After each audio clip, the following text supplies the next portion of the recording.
Hi, I'm Lamara Hartwell. And I'm Katie Hendricks, and we're here continuing conversations and subjects about body intelligence and how valuable body intelligence can be for us. And what we wanted to focus on with you today is the difference between the way most people give attention to themselves and how they might give attention to themselves. Yeah, the theme of this topic is really about how to become your own best friend. I love that. That makes me so happy when I think about that, when we came up with that title.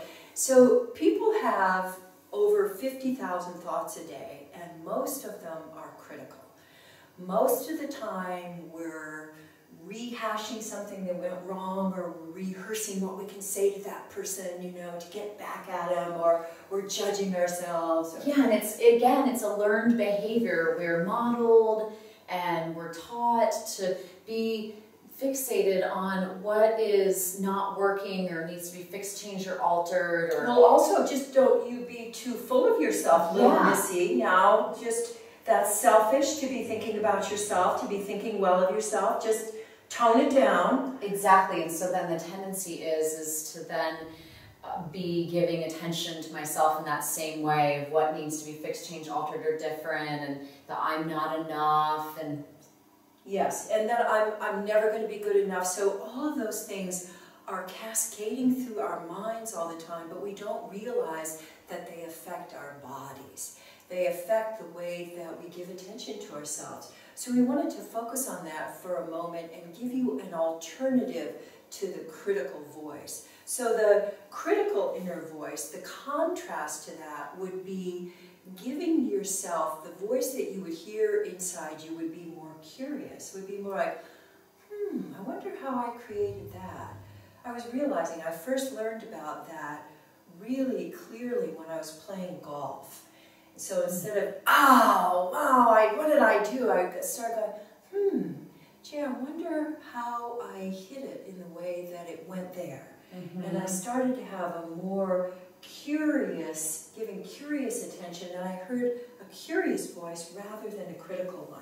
That's a great example. And it can also be something as you're moving through your day, it can be very quiet, where the critical voice tends to be more loud. It's more nagging and it's repetitive, and you can hear the same type of criticisms again and again and again, versus if I am in that place of having a more caring inner voice, it's a quieter voice, it's a little bit more gentle, it's usually just one sentence. Yeah, it doesn't repeat itself. It would be really good to just lay down for 10 minutes right now and rest. Yeah, beautiful. Or, you know, you've been working on this problem for a long time now. How about putting your pencil down, put some music on, and let yourself listen to music for a couple of minutes. That would be the caring voice coming through. So this is an important part of body intelligence, because again, our learned behavior is to not only be having our attention on what's not working out here and then in here, but also to have our attention out versus our attention in with ourself, and be able to circulate it in and out. And so the how to be your own best friend comes in here, because if I am programmed to not give attention to myself, and I'm more out here of what others want of me and to fit in other expectations, then I'm really not connected to what I want. And that makes a huge difference of how I feel in my body. And how you're able to move through your day and make decisions and interact with others.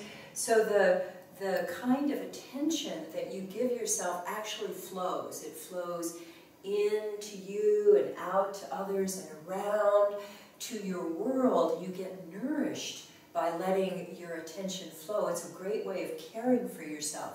And then the third way is if I'm critical inside, I'm going to assume that you're critical. I'm going to have my critical filters on, and I'm going to be seeing the world critical, and then I'm going to get defensive, because I'm going to assume whatever you say to me is really critical. Like, and did you notice? What do you mean by that? Yeah, and like your posturing, you notice Katie's posturing is to she's either like this or like this. So she just did like the defensive move or the offensive move, and we don't even need to be interacting with other people. We would be doing that inside ourselves. Oh, you idiot, why don't you do that again? All our back and forth inner dialogues. But come on, we were really trying. Oh yeah, like you always try. So that kind of dialogue goes on all the time for most people. But if you're your own best friend, the kind of dialogue you're going to be having inside yourself is going to be open to what you might learn. What is it that's really going on here? How am I contributing to this? What might I learn from you that could really add to my own aliveness? And then life really becomes a feast. I just thought of a good example with that. So let's say you get up in the morning and you think to yourself, oh, things just aren't flowing, like it's just one little hiccup after another. And that's a classic scenario to go into the critical voice and you know, how things should be. And again, the defensive posturing versus to actually get a little bit curious and take a breath and open and go, okay, how can I learn from what's going on right now and do something different? Yes, and the something different we want to invite you to practice. This is your body intelligence move, is the hand, and wonder move that we'd like to show you. So right now, just notice any place in your body that would like your attention. It might be the back of your head or your stomach or your arm.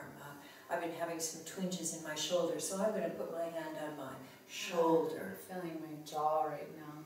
So let yourself actually care for yourself by putting a hand there, and then let yourself because moves you from your critical brain into your wonder brain. So the as you're touching, and then we came up with this really cool sentence. You want to share the sentence with him? Yeah. It's very simple. Just asking, how can I care for myself right now? And when you're care for myself right now. Yeah, let's say that you're around people or you're at work, you're in a restaurant. You can do this very simply. You could just put your hands on your lap or on your legs and do that and just check in like, oh, how could I care for myself right now? Maybe you're at a cocktail party and you notice that you're just uncomfortable and then you're a little bit spun out or something, and so you could just do that. You could put your hands on your legs, and it's like a come home to myself move, and that's really the simple thing here that we want to invite all of you guys to notice and just play with it. See how you can do something different. See, one of the things all of these BQ moves, these body intelligence moves, have in common is that they're very simple and powerful, and they can shift things for you really quickly. So the